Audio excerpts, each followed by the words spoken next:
Donc maintenant, les propagandes de campagne, on vient vous dire à l'intérieur par le Premier ministre, si j'ai bien écouté, le Premier ministre vient à Forêt-Karia, il dit, bon, le président a dit qu'il va donner 1 milliard, 2 milliards pour Koya, Forêt-Karia. Mais le président n'a pas donné 2 milliards pour Forêt-Karia et Koya. 2 milliards, ce n'est pas pour lui. Goudronner Forêt-Karia, Koya est un devoir civique. Les habitants de Koya et de Forêt-Karia, le goudron qu'on doit mettre, c'est leur droit. Ce n'est pas un cadeau que le président donne. Le président ne donne pas un cadeau. C'est leur droit, c'est le peuple, c'est l'argent de l'État, c'est la caisse, c'est l'argent public. Mais quand un Premier ministre vient s'arrêter devant la population pour dire que bon, le président a dit on va vous donner 1 milliard, on va goudronner quelque chose de 60 km, qui ne vaut même pas 60 km. Il dit le président a donné 2 milliards. Le président n'a pas donné. Donné quoi? Il ne donne pas. C'est leur droit. La route doit être goudronnée, être en bon état.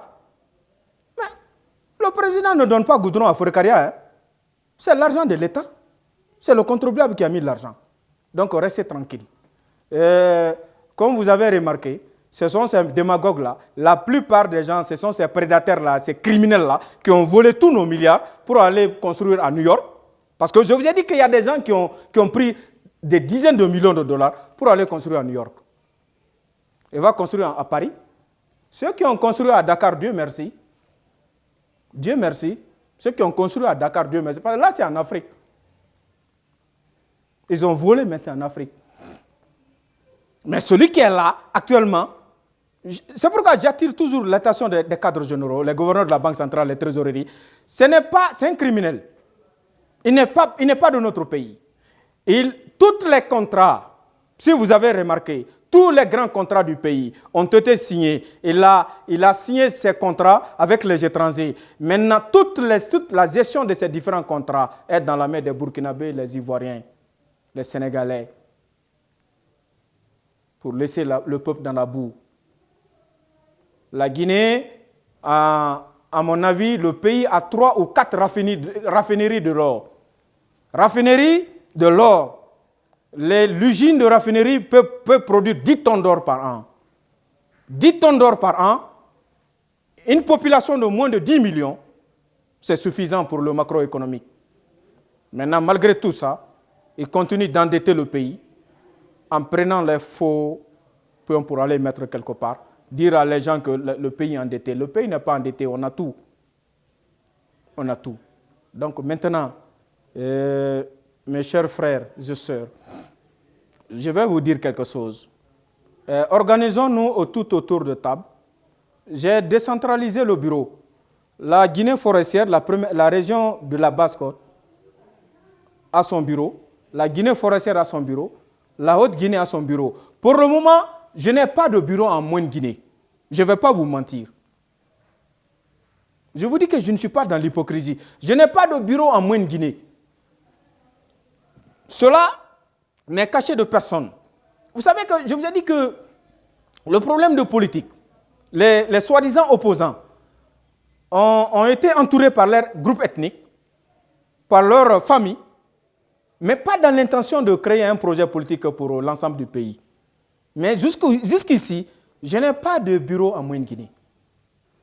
C'est dans les 3 régions que j'ai réussi à mettre un bureau politique. Mais en Moyenne-Guinée, je n'en ai pas. Je n'ai pas de bureau en Moyenne-Guinée. Et pour la première fois en 2015, j'ai essayé de mettre un bureau politique en place à Mamo.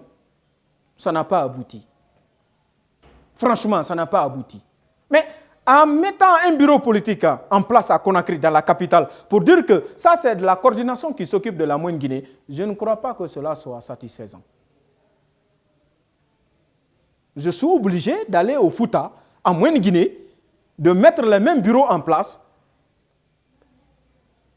dans les collectivités décentralisées, dans les différentes préfectures, pour représenter le bureau de notre formation. Je ne peux pas me contenter de Conakry. C'est pourquoi je ne me suis pas intéressé jusqu'ici.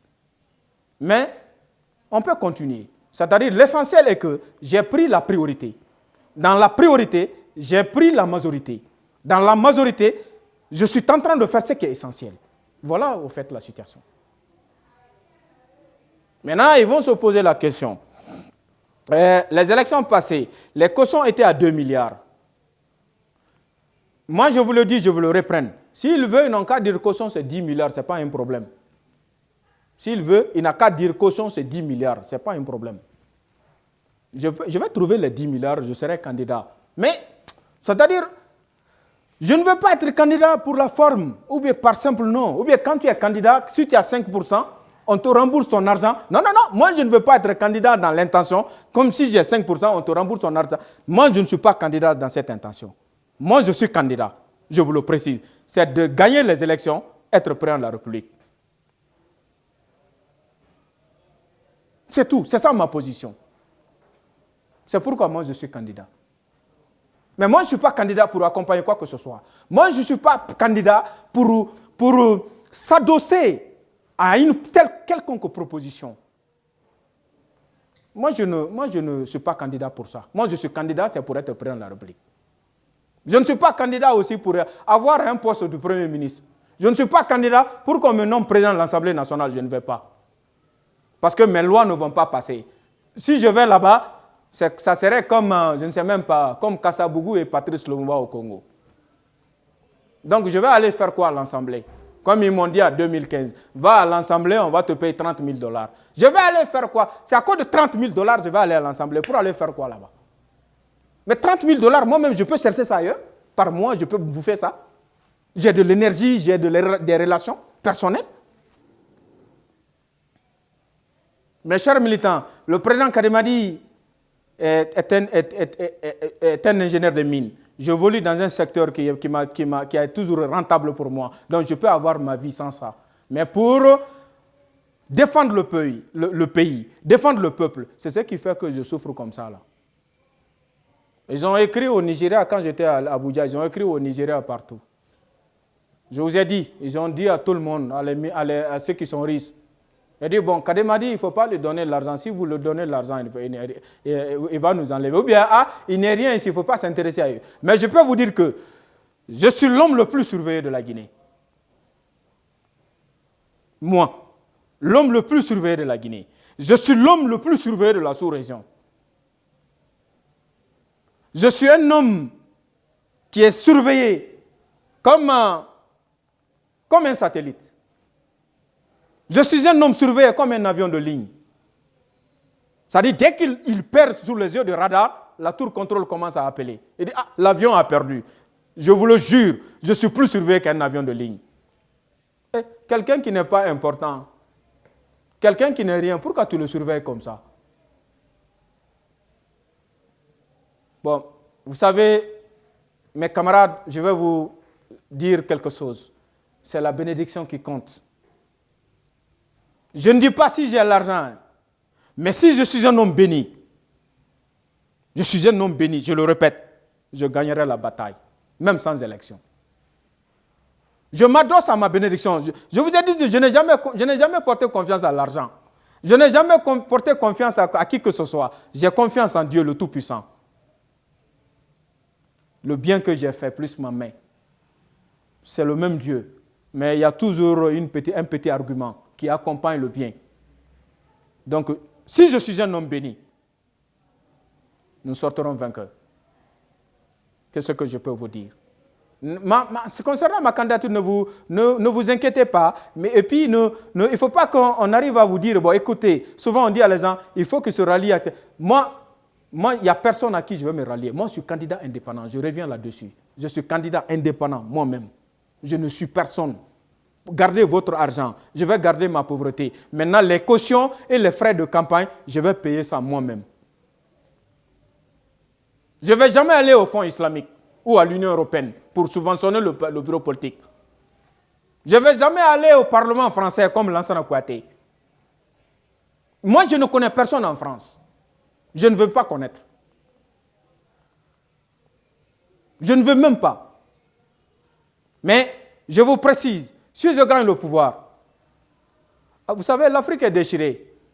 L'Afrique est déchirée, l'Afrique est phagocytée comme un champ d'arachide visité par un groupe de chiens. C'est-à-dire totalement dépouillé. On est conversé. Mais la bénédiction fera la différence entre moi et les autres. Je ne dis pas l'argent et les milliards, je dis la bénédiction. La bénédiction fera la différence entre moi et les autres. Mesdames et messieurs, c'est ce que j'avais à vous dire. Le bilan du régime, ce que je vous ai dit, vous-même vous avez remarqué dans le pays. Il a détruit tout. Ils ont volé tout l'argent du pays. Il ne fait que voler l'argent envoyé ailleurs, puisque lui-même n'est pas du pays. Les mêmes erreurs que les fonctionnaires de l'ancien comté ont commis, ce sont ces mêmes erreurs que mes frères fonctionnaires aussi sont en train de commettre aujourd'hui. À commencer par le gouverneur de la BCRG, le Séné Nabé. J'attire son intention. Le Séné Nabé, le gouverneur de la Banque centrale. Les autres ministres d'État qui sont en charge. Sachez-vous que l'acte que vous êtes en train de poser aujourd'hui, votre part de responsabilité morale, physique, matérielle, y compris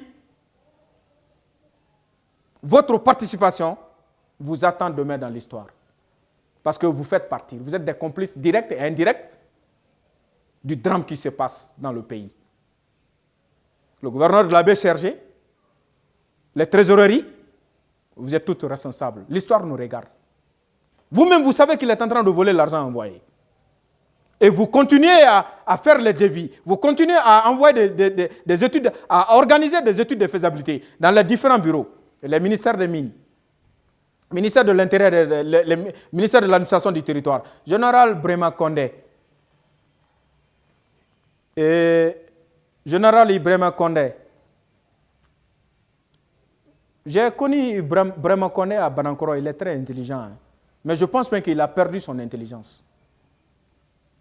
Je vous le jure, un jour, il m'a arrêté avec mon message, il dit que ça c'est PA, je l'ai giflé. Quand je l'ai giflé, Brema Condé, il m'a mis en prison. Après, il a dit à les Zaza, il dit, il faut faire sortir Kademari. Il dit, lui là, il dit, hey, tu m'as giflé? Il dit, oui. Il dit, Kademari, tu es bien. Il m'a dit en malinké, il dit, Ndo, Londo, il dit, qu'est-ce qu'il dit? Général Brema Condé. Mais je pense bien qu'aujourd'hui, il est devenu fou. Il a perdu son intelligence à cause de l'argent. Il a perdu son intelligence à cause des faux postes, des fausses promesses, comme Dadis Camara et Segba Konaté ont fait aux autres. La Guinée, seule la bénédiction compte. Seule la bénédiction compte. Continuez à proposer des millions de dollars à les X ou à les Y. Donc, si j'ai troisième mandat, donc toi tu auras $1 milliard, toi tu auras 2 milliards de dollars, continuez à le faire. L'homme propose, Dieu dispose. Mais je continue de prier. Je suis debout sur dents, ceinture attachée, pour chercher des voies et moyens. Comment sauver le pays? Le prophète, mes chers militaires, le prophète était berger, il n'avait rien. Mais le bâton d'un berger a anéanti toute une monarchie. C'est la main de Dieu. Donc, je suis adossé à cette main-là, par la vérité. Donc, si nous nous tenons debout dans la sincérité, nous allons vaincre l'ennemi. Les ennemis de notre nation, à commencer par le mercenaire burkinabé Alpha Condé. Donc, c'est ça mon point de vue sur les élections à venir. Peu importe la date, peu importe les soi-disant nombre de mandats. Je vous ai toujours dit que je ne suis pas intéressé à le nombre de mandats ou le problème de constitution. Je suis intéressé à une première chose, à un premier plan A. Début. Comment on va mettre le mercenaire là au dehors, même si ce n'est pas élection? Ça, c'est mon premier point de vue. Deuxièmement, comment il faut réorganiser le pays? Mettre fin à le vol, à la corruption. La corruption ne peut pas finir, mais on peut mettre fin à les vols en flagrant délit. C'est-à-dire, quand quelqu'un est ministre, dès qu'il vient, s'il a 10 millions de dollars dans la caisse, les 10 millions de dollars, il ramasse ça, il s'en va construire. En même temps, il est devenu ministre 9 mois, il est milliardaire. Il n'avait rien. Il n'avait rien. Pour signer les contrats, les différents contrats dans le pays, on laisse, ça c'est dans tous les pays des États africains, on laisse les autochtones, les citoyens, les hommes du pays, on s'en va chercher des ingénieurs ou bien même des maçons, même ouvriers, même menuisiers dans un autre pays en France. On peut même aller prendre un simple photographe en France pour venir être photographe en Afrique ici avec les différents chefs d'État. Or qu'il y a photographes dans ces différents pays. Je combattrai toutes ces facultés. Donc, c'est ça que je vais vous dire. Et en attendant, je vais prendre une pause de 2 minutes. Après, je vais vous présenter le plan de campagne.